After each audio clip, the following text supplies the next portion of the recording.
of the things that I had set out to do in 2023 was to cross the $1 million mark, and we got halfway there. I know that it's a little, I'm calling it preemptively because I do believe that anything is possible, and it's possible I could hit 500K in the month of December. It's totally possible. But is it plausible? No. But the reason why I say that it's not plausible is just because the infrastructure is not set up with a combination of leads that are required and the conversations that will need to be had in order to generate that type of impact. Anything is possible. We just need to wrap your brain around the plausibility of, can this really happen? But I'm bringing it up because I want to say two things. Number one is that just because we didn't hit the goal doesn't mean that I'm sad. I'm not sad at all. I'm excited. And the reason why is because we showed up. The team showed up. We had a lot of things that had to happen in order to be set up to scale. And some things went really well and some things really didn't. And I'm so grateful for those lessons. So did I show up like $1 million business? In many ways, yes. In other ways, no. And part of that is what we're going to be talking about today, which is how to master sales every single day without launching. Last year, I launched 5 times. I launched my program 5 times. And it was awesome in so many ways. But I was feeling the pressure of feast and famine cycle. And so when I felt that pressure of the feast and famine cycle, 2 things were happening. I was losing sight and track of all the people that were saying yes to themselves. 10 to 20 people were enrolling in PT Profit Formula every single time. And I was always disappointed. So that was the first thing. And if you were a student of that time, hopefully you didn't feel that. It wasn't disappointment that you were here. It was disappointment of expectation not being met. So that was number one. The second thing that was happening to me a lot was I was feeling that I kept making decisions in the if then continuum. As soon as I do this, then I'll do that. And it was putting me in this cycle of misery where I was just constantly doing work. I was constantly doing things that were not A, serving my highest good, and B, they were not what I wanted to do. And so they were leaking my personal power all over the place. And that is an issue. So instead, I decided to set up an evergreen sales system. And so evergreen will show up in 3 ways. Okay. So evergreen either means that people are going through their own automated personal launch, meaning they go opt in, they go through the training, and they kind of feel like they're in their own mini launch. Okay. That's number 1. Then number 2, evergreen is that something is for sale, anything, every single day. Like you could purchase it at any time, buy it at any time. Okay. The third way that evergreen shows up, which is honestly the way that I do it, it's a hybrid sales system. So what does that mean? It means 2 things. You could either have a combination of launches and evergreen by presenting different offers. So some offers are launched and some offers are purchased every single day. You can also set up an evergreen sales system where you launch, but you have rolling enrollment. So you launch and then you have people have the option to continue to come into your world and invest in the program. And so that is the sales system that I do and that I teach. Okay. And there's 2 main reasons for this, because number 1, well, we need to understand there are pros and cons about launching. And the reason why, one of the biggest opportunities that launches can do for you inside of your business is demonstrate your expertise. So it's not that launching is bad. Launching is a beautiful opportunity for you to demonstrate, build momentum, and demonstrate your expertise. But the pressure of launching and me recognizing and realizing that there were only 5 weeks out of the year where I was giving people the opportunity to say yes to themselves was preventing me from generating more revenue. Because if you look at the growth equation, growth equals visibility. So you cannot be the internet's best kept secret. You cannot expect to post 3 times a week and not run ads and not raise your prices and not do all the things that are going to generate more revenue and expect to make money. People get it in their head that this is supposed to be like turn my computer into an ATM and then you're going to make a lot of money. And that's just straight up not how it works. You are going to need to use effort. You cannot build a dream body by working out once and then expecting that your body composition is going to shift. You can't build a body of resilience and strength and by working out once. And yet we operate that way in our business. So it's not about not working hard. It's about working efficiently. It's about maximizing your efforts in a focused way. That's what we're doing. But most people don't want to do that. And at the same time, your work ethic, you can't outwork the top 1%. It's one of those business contradictions, those paradoxes where it's both. It's about focused, efficient effort, not running yourself into the ground. If we look at the growth value or the growth equation, visibility, right? So we've unpacked visibilities. Is that people think that they don't need to show up on social anymore, but that's not true. You can let your ads do all the work for you because that's what they're doing. They are spreading out the visibility, which is cool. I personally don't recommend it. I think organic and I think paid advertising work synergistically together. So again, you need to figure out how you can maximize your productivity in an efficiency. And part of that's going to be letting go of perfection, operating from 70% perfect, repurposing, restating, and reusing pieces of content and ideas. Because repetition is the mother of all learning. So if you said something a year ago, said something 3 months ago, 6 months ago, go look at it. How can you improve it and say it again? That's going to save you time so that you can really focus your energy and effort to building out this pressure-free sales system if you're using paid ads, which is often what I teach. This is how you're going to be able to grow your visibility fast. Then value.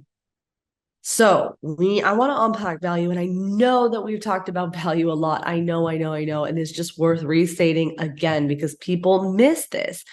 Value, you do need to help people. So value really comes up in three ways. I'm going to say 3 ways here. Okay. Value is giving people wins, like help them, literally help them. And so what does this look like? Okay, so I'm going to break this up in a way that I've never broken this up before. This can be your context, the way that you present information. Okay, and what I want you to remember is that if you're selling information, then we need to take a look at your offers because we are no longer in an information age. Information is abundant. And it's accessible for free, whether it's YouTube, podcasts, whether it's Instagram, it doesn't matter. People can go and figure out the what and the why. They just can. The magic and the monetization is going to happen in the implementation and the speed of implementation to get to the desired outcome. Like that's what we're doing. That's what we're selling, especially as a coach, health professional, service provider. And if you're thinking, oh, but I'm looking for passive income ideas and I'm trying to create passive income, that's cool. Remember that your do-it-yourself templates, the way that your program is lined out, it is still designed to speed up implementation because if they go to YouTube or they go to Instagram or they go to whatever and they look at all, and they look up workouts and they try to hodgepodge it together, that's going to take time. So your periodized program will actually save them time and speed up implementation. You just have to think about it that way. And then you have to articulate the value. You are paid for your value that you can communicate. That you say that you can do it, and that you can communicate. That is what you are paid for. So help people, tell them what to do. Okay.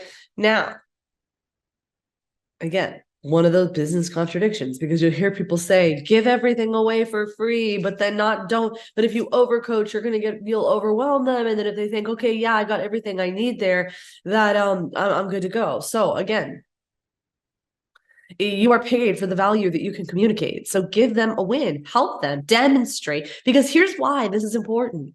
Because when you do that, you deepen the sense of trust, but not in you as a person. Trust in deepen the sense of ladder of believability, meaning they believe in you, they believe in your offer, they believe in themselves, and they believe they need it now.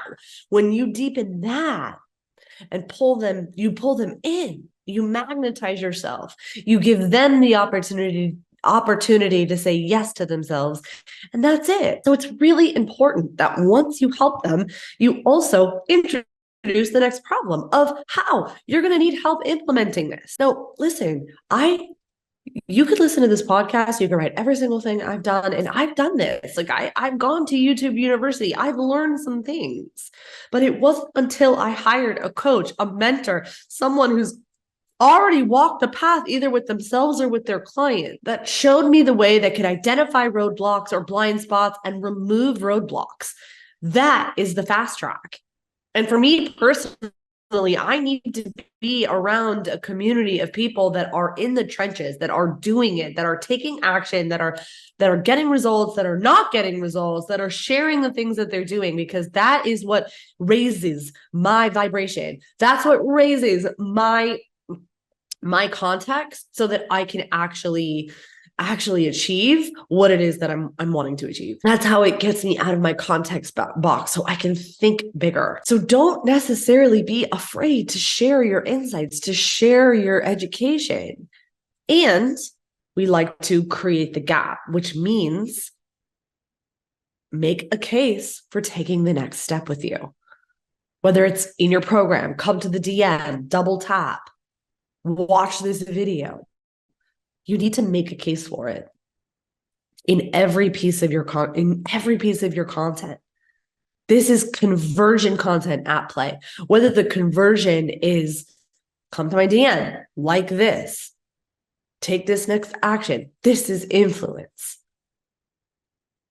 It's this mastering the art of selling without selling, and that is valuable. The other way that we increase value is think about the experience. Swift it. Okay, think about a concert. So what does that mean, Swift it? Let's take Taylor Swift for a minute.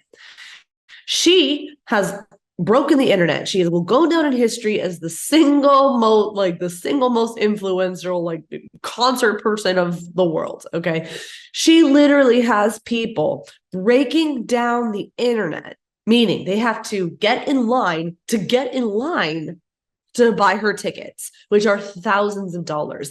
And people are flying all over the world to see her live. The same music that you could listen to on YouTube or Spotify for free, or iTunes if you pay $15 a month or whatever. You could listen to Taylor Swift's music for free, and yet she's breaking the internet. What's the difference? You have to look at that. Well, the difference is the experience, the event, being close to her, the community, people come together. There's so many different components that have elevated the experience of listening to the same music. Add value by swifting it up. And, and a presentation or a launch can sometimes do that. The other thing that we're doing when we're adding value is we are shifting perspective. Remember, every single one of your people are in a problem. And the problem that they're in is likely because of the misconceptions that they're operating from. So identify those misconceptions and shift them. That is valuable. Okay, so that's the value that we're adding. It's not just becoming an encyclopedia and giving all your best stuff away for free and just overwhelming and inundating people with a ton of to-do lists. And then the volume, the sheer amount of volume. You want to be number one in your niche, you just need to be the most visible. The volume in asks and the volume in showing up.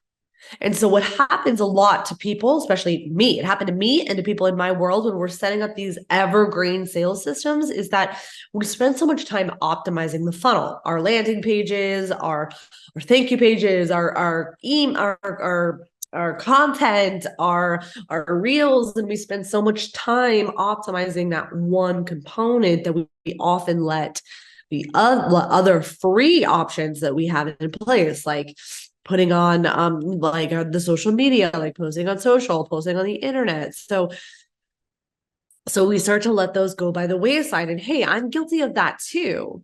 It's not that it's bad, it's just that we need to get present to it, because there's two things really at play, which is that we have to remember that those are free outlets. Like you can show up, share, have your own virtual stage and generate interest and prospects for free. When 20 years ago, you had to go knock on doors. 20 years ago, you had to spend thousands of dollars on a TV commercial spot or a print magazine to go on airplanes or whatever the case may be. You had to spend thousands of dollars to increase your visibility. Now you just have to show up and do a post.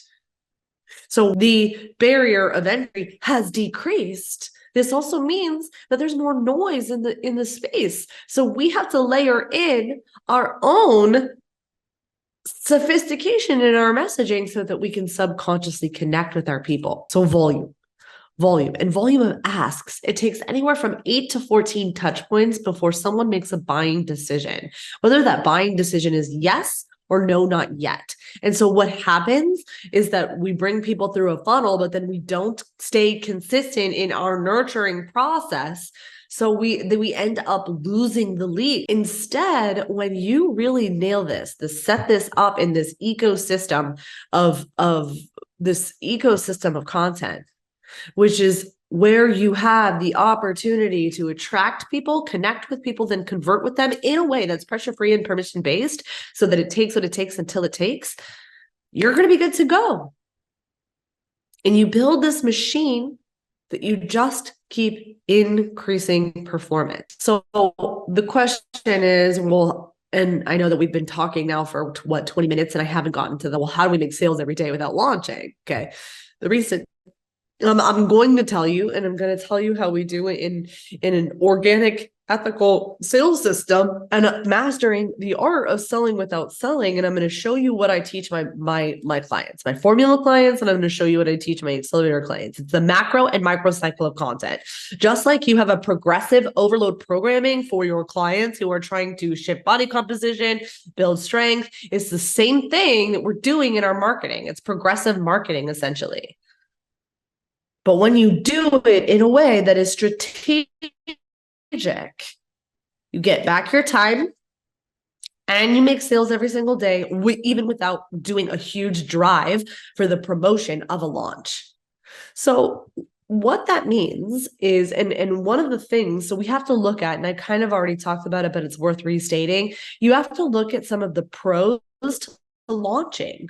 Launching builds momentum. People get into an energy of a launch and there is excitement around the event. It feels like a swifted experience. The other thing that launching does that is powerful is that it can demonstrate your expertise and position you as an authority, especially in the way that you can communicate your stuff. So if that's true, how do you do that when you're not doing a launch, when you're doing an evergreen sales system? So this is where, number one, the hybrid model comes in, where you can do a launch every month, every quarter.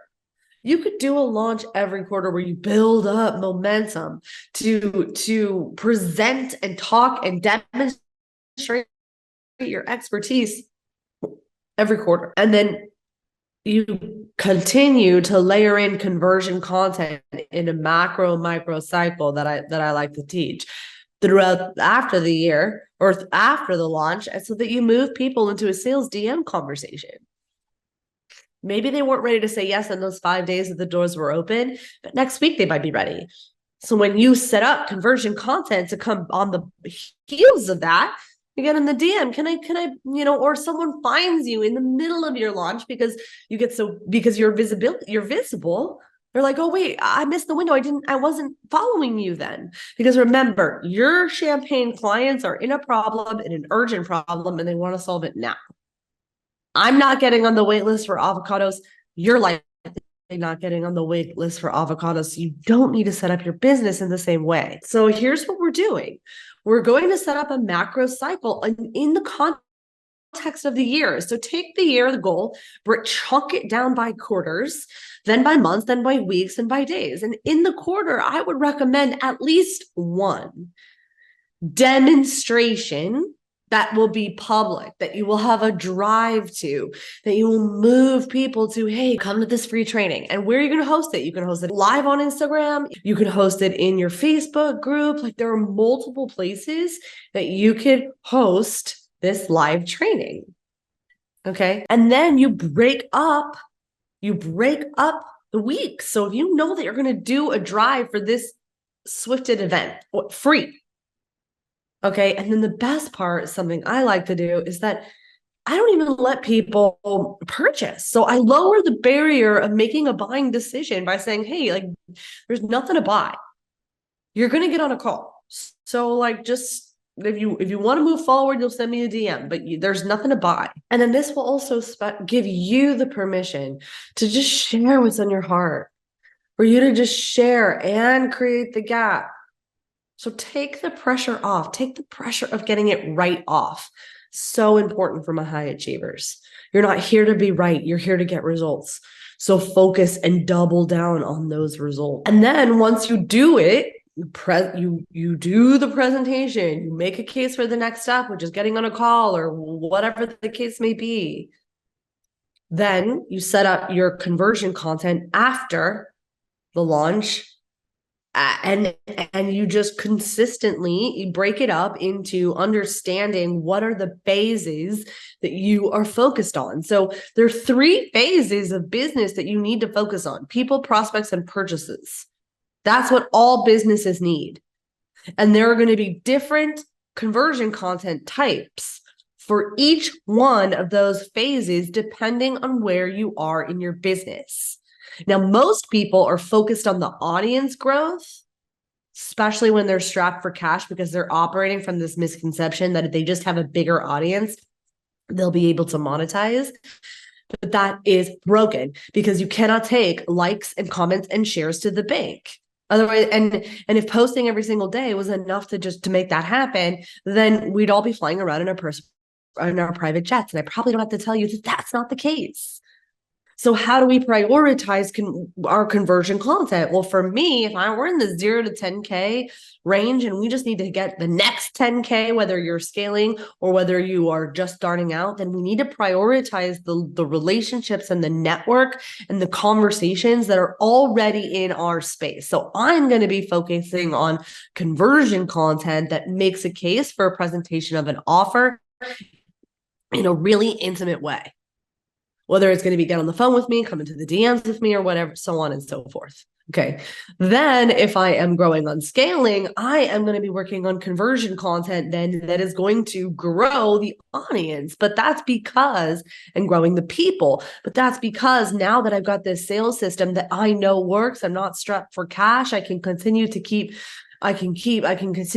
growing prospects. Then I'm going to go back to the top of the funnel and I'm going to work on the ways that my conversion content converts more people to come to my space who've never heard of me before. Then, once I have that dialed in, I'm also going to spend some time in the prospect phase. Now, I'm slowing down my pace because I feel like a lot of people talk about sales conversions, a lot of people talk about audience growth, but we miss a very important factor in the middle, which is the prospect phase. This is the nurture component, because social media and content really in general, it has the power to do 2 things: attract people who've never heard of you before, and then nurture them until they say yes. And when you dial this in a way where it's so gracefully communicated that people are empowered and they are begging you to open the doors, to DM you back. When you do that, you will grow your business. Okay. And so this can feel and be confusing, which is why I like to break it up, because sometimes nurturing your audience and nurturing the community means that we need to talk about level 2 problem awareness, the real problem that people are in, not necessarily the problem that people think that they're in. So it's a combination of both. So let me give you a tangible example, because sometimes when I talk about that with my formula clients and with accelerator clients, they get that glassy eye, like, what are you talking about? If I come over here and I'm like, you got a headache, let's solve this headache. And you're thinking in your mind, I need to figure out my headache. Okay. Then there is a nurture, and I'm writing content that's like 3 ways to solve dehydration. Oh man, that's not for me, because I'm not dehydrated. I just need Advil. Now, let's say so then the question becomes, well, then how do I nurture people who know that they're dehydrated, but they're just doing all the wrong things to fix dehydration? Now I'm just going to layer in the context of the problem. So it's going to be like, hey, if you've got a headache for the last 3 weeks and it's still not getting better, and you're drinking and 3 weeks and it's still not getting better, and you're drinking liquid, but it's not water, you might be dehydrated and you're doing all the wrong things to fix it. Try this instead. Okay, so I'm going to layer in the context of the problem that they know that they're in and continue to nurture the people who are dehydrated. Now, I will sometimes put out dehydration specific content. I'm going to nurture the people that are here. That is also a requirement, because remember, just because they said not yet isn't a no forever. So nurture the people, continue to give them wins, continue to give them ideas, and continue to create a gap and expose the truth about what they're saying yes to. Because if not this, what's the alternative? Okay. Then we're also going to focus on the purchaser. So depending on where you are inside of your business is where, and inside of your marketing calendar that you've mapped out and planned, because that's going to save you time, instead of just, I got to launch and then throwing the launch out to like that. That is not going to help you systematize. That's not going to help your team, and that's not going to help you scale. So when you do that and you dial that in, you'll be able to demonstrate your expertise even without launching. So now you could do like, and I'll give you some tangible examples. So let's say, you got a macro cycle. Let's say you got a macro cycle for, you're setting up for the year. And so, or for the new year, and you're like, okay, but I know it's the holidays in a month, but you still got 4 weeks. So like maybe this week you can do like hey, let's do like a hype week where you are going to start building momentum for this 3-day live that you're going to do on Instagram or in Facebook, where you're like, hey, let me drum up some momentum to just get people excited and remove all of the buying decision. Okay. So that's number 1. You could do that. Okay. And then execute. Build, hey, this is going to be so amazing. And then execute. And then once you execute, then you move them into making a buying decision. And when they make a buying decision, you're going to be good to go. And then move them into the sales mechanism, the sales experience, so that they can make a buying decision. Then you're going to be so golden, so good to go. And you could set this up every month. You could set this up in a quarter. And then remember that free experience is your opportunity to build momentum for a launch. Or this is your opportunity to demonstrate your expertise, build momentum, community, get people excited, and you'll crush. Now, if you need help with this and you need help putting together your own macro and micro cycle of content, and then that becomes your macro. Like, your North Star is like once a week, your big long form content, where your opportunity to go deep so that people can really get the experience of what it's like to work with you.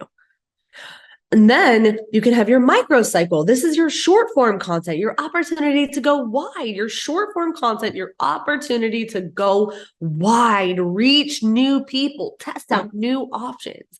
That is what your microcycle can do. And when you plan it out, at least week to week, in the context of the goal of what it is that you're trying to do, and you're measuring metrics that matter so that you can incent, so that you recognize and realize that you're just getting 1% better every single week, you're going to be good to go. If you need help setting up your macro and microcycle of content, please reach out to me in the DMs at B Simpson Fitness. I'd be happy to answer any questions. I love to hear from you. Great job here, and I'll catch you on the next podcast.